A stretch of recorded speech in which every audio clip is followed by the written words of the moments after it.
Okay, everybody, welcome back to the podcast. We are joined once again by legendary strength coach Dan John to answer whatever fitness questions you send our way. Dan is in North Carolina today, and that's because you were doing a workshop with Mr. Tim Anderson. Is that right? No, I was taking a workshop from him. I was Oh, sitting in the chair taking notes. Uh, the coach I is had, forever a student. You got to love it. Yeah.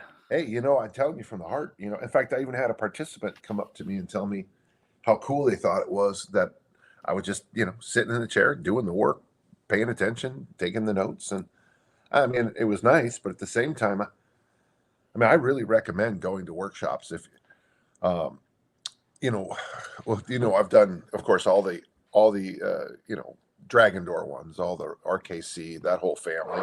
Yeah. I've done Fit Ranks. I've done Original Strength. I've done a whole bunch of nutritional ones. I don't usually. Nutritional ones are tougher for me, okay? Because I Yep. feel at the end of the 48 hours, you're like, I didn't learn literally anything. All I learned is, you know, every literally everything's bad for you, and you're going to die, which is Congrats.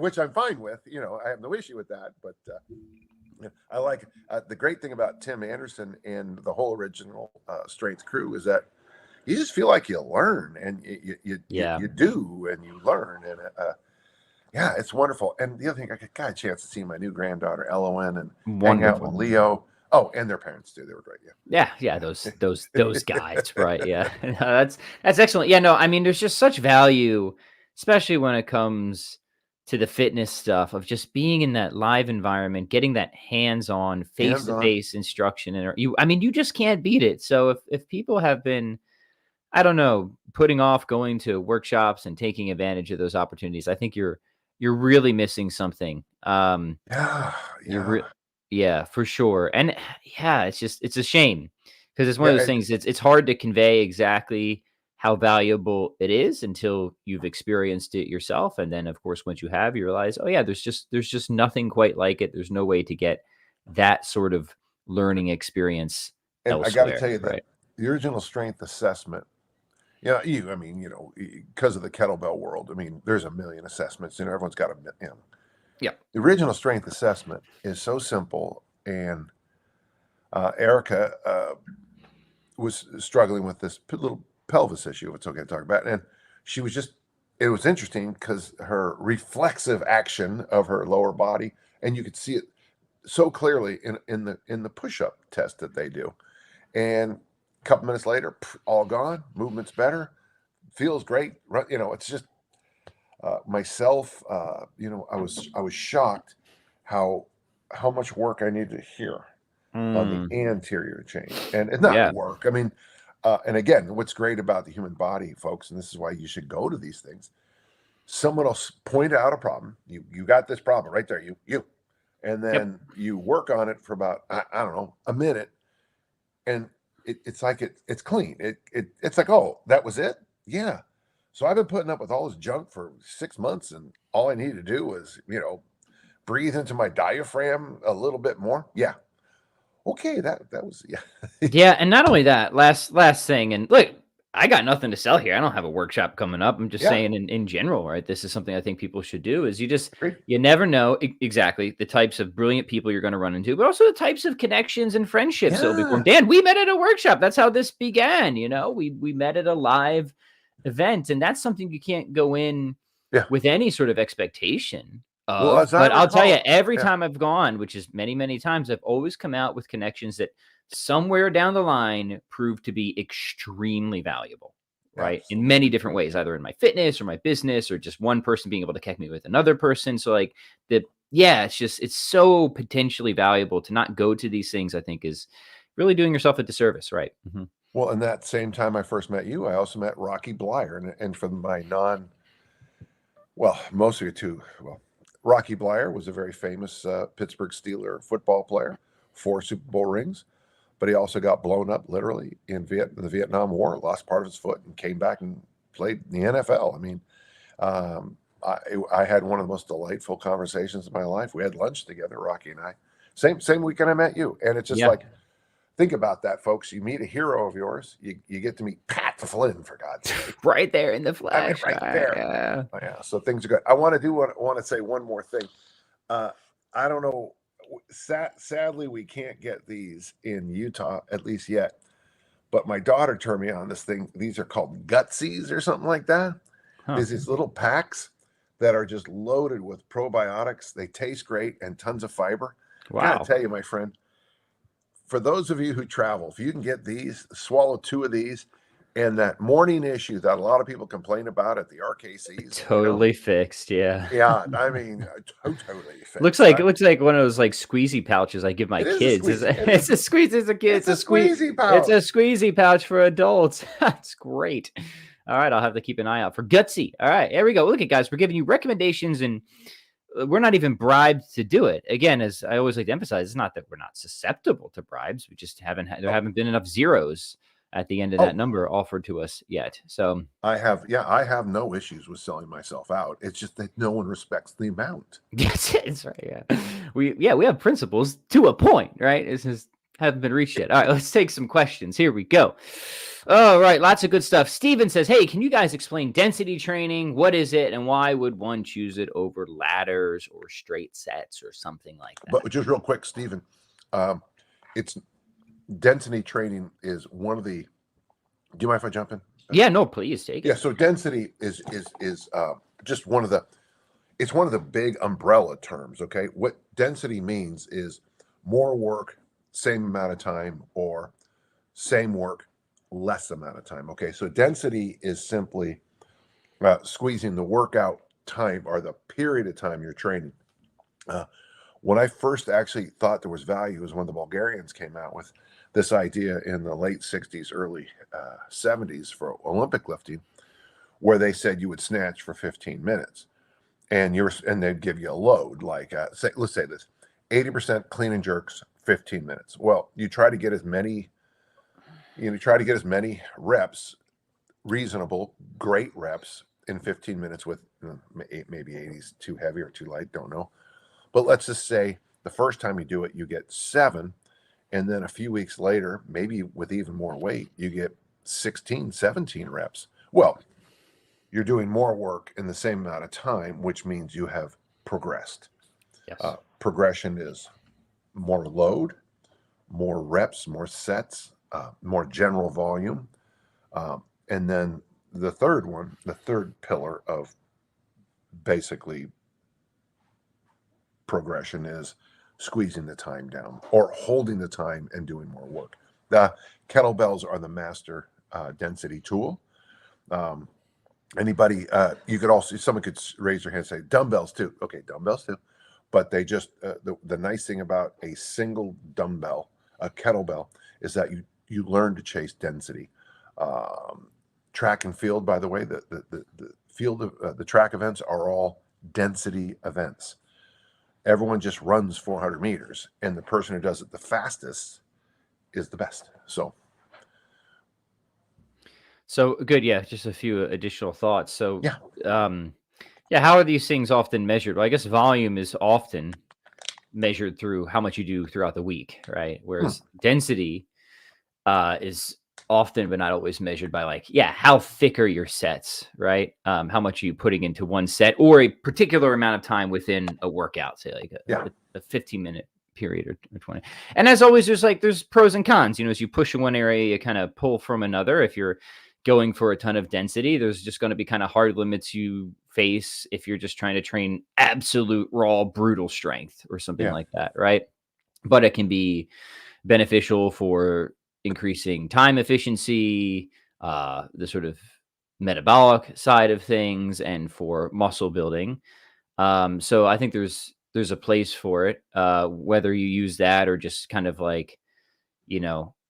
more spaced out straight sets or ladders, I think depends on, whether you want to focus. It doesn't even have to be an either or, does it, Dan? I mean, some sessions could just be you're kind of heavier. I'm going to do, sets of 5 or 3 or below, lots of rest between, not a ton of density. And then I can have another session where, it's more condensed, it's more concentrated. So I'm going to reap the benefits of that. So I'm a fan of density training in particular situations, but I think it's also just important to realize that, as you start to push any particular variable up, you always have to pull back on other ones, right? Unless you want to just eventually snap or break, right? If you spinal tap everything, like I like to think of a guitar amp where you have the different knobs, right? If you just spinal tap everything, intensity, frequency, volume, density, right? Maybe you'll do that for a week, right? Maybe a day, but eventually something's going to give, right? So it's always this kind of play of the different variables that you have to try and dial in to optimize whatever it is you're particularly trying to go for, right? Exactly. And one thing I did like, and gentle listeners, maybe put this into your idea, but a workout doesn't have to just have one quality. So if you'd have said to yourself, you know, I'm going to do 5 sets of 5 in these 3 big exercises, squat, deadlift, bench. Patrick's point's important here. Then you could do the 5-minute snatch test at the end of that for other Which qualities. Is pretty darn dense, right? Yeah. Yeah. And I'll say this, that's, if you do that, that's going to be a hard day. I mean, because and when you do play with the variables, you'll notice things just not hard, but things get a little bit. You'll notice it more. I mean, you'll be eating a lot more tacos at Taco Bell and ordering a lot more food and probably waking up with a few funny spots in your body that need a little love. Yeah. Yeah. Excellent. Good. All right. Good question. Here we go. Pet M wants to know, hi, what is your opinion on training one movement pattern per day and dedicating 1 or 2 days per conditioning, like running, for instance? I think that's my second or third T Nation article that I wrote called One Lift a Day. I really made good progress with that, Pet. I mean, the problem is you really have to pick global exercises if you do that. Obviously, T Nation's a bodybuilding site, so they wanted it to be a bodybuilding workout. And it's like, well, not every idea works for every, training your flyers in cheerleading to, bulk up isn't going to help them be better flyers in cheerleading. In fact, the people throwing them are going to be very angry about it. So yeah, I think if you do the Olympic lifts, so like snatch, snatch, front squat, clean, jerk, and then total on Saturday. There's 4 days right there. It's a good program, but you need global exercises, big exercise. Yeah. Good. How's old T Nation doing? You still write for them at all, Dan? No. They when they moved to that more breaking muscle style, 7 things you can do for your traps today. They really just didn't. They still reach out occasionally. TC doesn't work for them anymore. I think Chris still does, but they like much more that. They like that sciencey bodybuilding type now, which is fine. And the problem is, a lot of the sciencey bodybuilding guys, they'll say one thing, but what they have in their medicine cabinet is something else. Something else. IT Nation's always been pretty awful with that. But yeah. Oh, look at this stock photo, and here, if you just do your chest flies, stock photos, and that's the thing. I liked it. I did like writing for him, and in fact, I think some of my best work because I've always loved your stuff for him for sure because it kind of broke the mold of T Nation, right? Yeah. Yeah. Oh yeah. Very much so. Yeah. Yeah, in a very, very good and necessary way. All right, let's keep going here. Tom is about to do the armor building formula again with the bell size up after a stint of rite of passage and lean jack. Anything he should pay attention to the second time around? So on round 2 of armor building, Dan, anything you should keep in mind? And he's going to the bigger bell. What's his name? Torn Clothes? Tom. Oh, Tom. Oh, God. Yeah. Okay, sorry, Tom. Torn. Just Tom. Fancy here. Sorry, Tom. Tom, I am working on a thing. It'll be free, and I'll probably put it on. Strong First, Reddit, my site. But I'm doing this little study with not study. That sounds a little bullshitty. But I'm doing a little. I'm doing some work showing you all the classic kettlebell and where they work formulaically. Like if you can press the 24. For like 15, you probably can press the 32 for a single. Okay, that's kind of like one of those. These are formulas that they're not great. I'm using Boyd Epley's formula, But what I'm trying to show people is that as you move up, something has to give. So when you go to the heavier bells, especially if you're not a born presser, you'll probably notice that instead of going 2, 3, 5, 10, you'll probably only be able to go 2, 3, 5. And then you might have to work to a lower bell, the one you used to use to get to 10. And that makes sense because that's just the way we're constructed. If you can press a 32 for 2 reps, that doesn't mean you can press the beast. And you have to. There is some reliability between increasing the reps and increasing your heavier rep maximums. Yeah. But it's not what we hope. It's not. So when you go up in the bell, you're going to take a beating on the higher reps. Okay, and that's okay. Just plan for it, man. Yeah. But I tell you, if you ever do, like you're using the 32s, and you get up to 10 reps with the 32, I'm pretty sure you probably press the 36, the 40, maybe even the 44, according to the charts that I have. Okay. Yeah. Awesome. Cool. All right.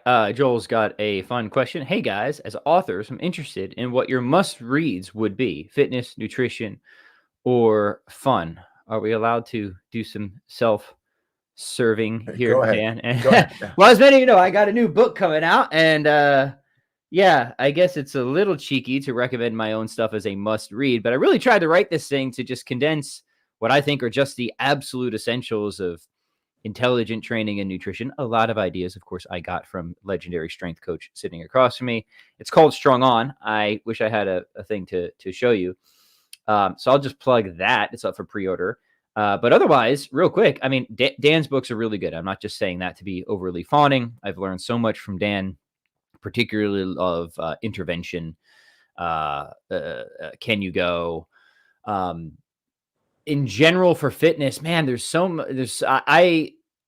much crap out there, Dan. I'll let you offer your thoughts. Same with nutrition. Like a million books come to mind. I'm like, no, big issues there. But let me give the fun one. I'll circle back to the other fitness and nutrition. For fun and general profit as a human being, I'm gonna recommend one thing that is many things. I'm gonna recommend the book How to Read a Book by Mortimer J. Adler. Yeah. And then what you can do is after you read that book, which is really a guide in just like traditional Aristotelian logic, but applied to critical reading, go to the back of that book. And in the back of the book is his great books list. Yeah. And then what you can do is you can just go through all the great books, and that will take care of you for the rest of your life. So that would be for fun. And well, maybe some of those books aren't fun, but I think it will make you more gooder. So there's that. All right, Dan, to you now. Well, that's really, I mean, that's really great. An interesting thing too about that book.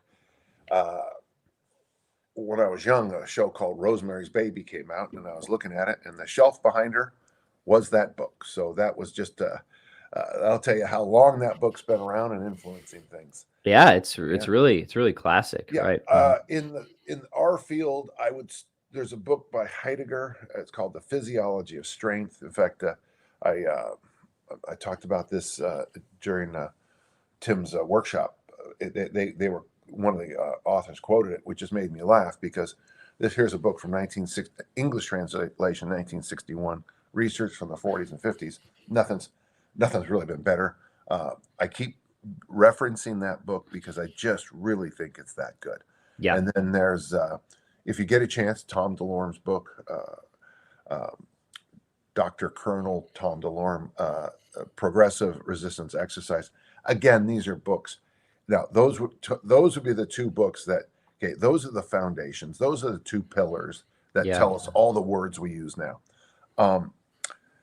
There's a 1954 book by one of the Bosco books called Strength Training, and Harry Pascal's book. You can get it on that Bill Hinburn site. In fact, I think you can get almost everything I'm saying on Bill Hinburn's site. But what I like about that book is it's the classic tradition of getting strong and building muscle.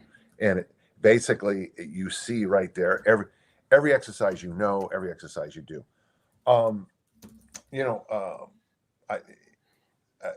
Power to the People by Pavel, Marty Gallagher's Purposeful Primitive. These are outstanding books too that I would strongly recommend. Just for the Power to the People is a nice, it's a condensed strength book. I mean, when you It is. finish it, It's good. Mm-hmm. yeah, about, it takes very little time, but you can just go, okay, I got it now. Yeah, those older ones of Pavel's I really like. I often recommend. It's hard to find, but just his original Russian kettlebell challenge is probably still my Yeah. Well, my when he talks, favorite of his. Yeah, there's about a 3-page thing on getting stronger, and it's just, yeah, it's money. yeah. Nutritional world. There's a book called Death by Food Pyramid. I recommend to people. I think it's got some value. Nutrition books are always tough. They're always tough, and that's why I don't mean to not give an answer. But there's a lot of books where I think, okay, there's some good stuff in here, but is it a must read? Yeah. Right? And it's really hard to think. I guess there was a book that I read by Alan Aragon not too long ago. What was his book? I thought it just did a nice job of saying, okay, here's the fundamentals of what we know about nutrition, and then also left a lot of space to you can explore these other. It was a good book for giving just sound, sensible guidelines, nothing too crazy or gimmicky. So I guess I would. I think it was called Flexible Dieting or something like that. I forget the name of it, but that one was one of the last ones I read where I was like, okay, this is a book that I think I could just, as a general recommendation, feel comfortable with people starting there, right? Mm-hmm. And then I always would add Barry Easterbrook's book, Just Eat, because at the end he says, find out what works for you and do that. Don't trust what I used to take my interns to that bookstore at Perform Better just to show them how many the number of diet books in this used bookstore was just, it staggered you after a few minutes, because put the word low and any macronutrient and you'd find 1,000 books, and then all disagreeing with each other. And then on general books, I mean, I'm a big fan of Agatha Christie, Sherlock Holmes books. I think I like reading murder mysteries of that vein. Obviously, for those you know me, I mean, Gilgamesh, The Sword and the Stone, The Hobbit. I like good books and I like great books. Yeah. Yeah. Awesome. Good. All right. Let's take a few more. Good question. All right. Somebody named Andy wants to know, how do you feel, Dan? I think this is for you, about doing some hypertrophy work after an easy strength session. Yeah, I have a chapter in Armor Building Formula about that. Yeah, I think I think there's value to it. The problem you're gonna have, of course, is how many rabbits do you want to chase? So I do think the mistake most young, I mean, you're all young, but I think the biggest mistake people make is that they don't get strong before they try to build muscle. And I think, I just think it's gonna be, when I was benching 400, deadlifting 6, snatching 3, and cleaning almost, upwards of 400, that was big. Yeah, and this is such an obvious point, but it's often missed. It's like, hey, if you're doing think of who's gonna, other things equal, gonna be bigger, like the guy who could do his reps with 2 wheels or 3 wheels, right, on each side. Yeah. Clearly, right? It's going to be the latter. I remember when Arnold's book came out and all the frat boys at Utah State were doing these 5 sets of 15 workouts, and you couldn't tell they were lifting weights because they were using, very, very light weights, and they would get the pump, and they would, you get it. It is, and the pump is addictive. You think something's happening, and then of course, 2 hours later, you look like just another guy with a sweater with Greek letters on it, yeah.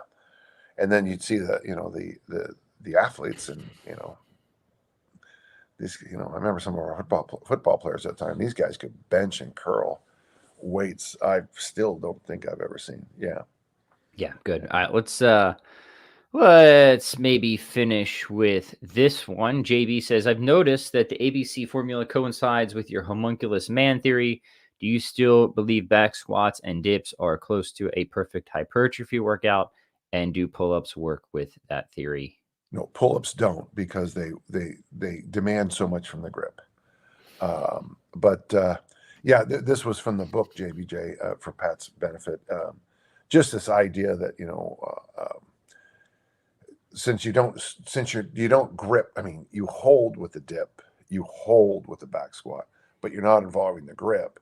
that you probably get better hypertrophy work. And that's why, I mean, clowns will sometimes write in my thing about some bodybuilder who did leg presses to get their body. And it's like, anytime you mention a professional bodybuilder and think it's their lifting that makes them look like that, honestly, I mean, I really feel like, I pat little Leo on his head sometimes. I feel like I'm patting you. Oh, isn't that cute? You think it's the machines they use? Oh, that's darling. Yeah, So sweet. yeah. So Great, awesome, Dan. Before we nebby. before we say goodbye, what is what's coming up here? I guess you're returning home somewhat soon, right? And what are you working on? Tonight, I will just right after we hang up, I'm gonna throw my bag in a car, go visit my daughter, go to the airport, go home. Tomorrow, I'm gonna have a rough day. I've got my inner circle tomorrow, and I'm on East Coast time now, and so I got to get up early. So it'll be a brave moment of my life. Brave moment, I'm telling you, my friend. Brave. Yeah. I just found out that I had an RKC get canceled, lack of interest. So basically, I'm get back to coaching my throwers, prepping up for. I'm very excited. I haven't celebrated Halloween in a long time, and I'm celebrating it this year. And I'll take a picture for you because my costume is it fits. Wait. Yeah, it is one, but barely. It's one for the ages. But yeah, things are good. How about you and the whole tribe? Just waiting for Christine to pop, right? Yeah, it's this is the week. This is her due date is I think Friday or Saturday, so could be any minute now. So will this be 7? 6. This will be 6. Yeah. So yeah, we're excited. We're ready. She's definitely ready. She's feeling super pregnant, but doing good. Thanks, excellent. Dan. Yeah. Good luck to you. Okay, good luck. Yeah, thank you. And let me know somehow. Yeah. Oh, for sure. Yeah, I mean, don't make sure you let your folks know and all that. But yeah, I'd like to know. Dan first, of course. Yeah. Here you go, Dan. Oh, by the way, now I gotta call my dad. All right, guys, we will we'll see you guys next week. Hopefully, if not, it'd be because like Christine's giving birth, but we're gonna plan on it. So we'll see you then. Like, share, subscribe. Goodbye.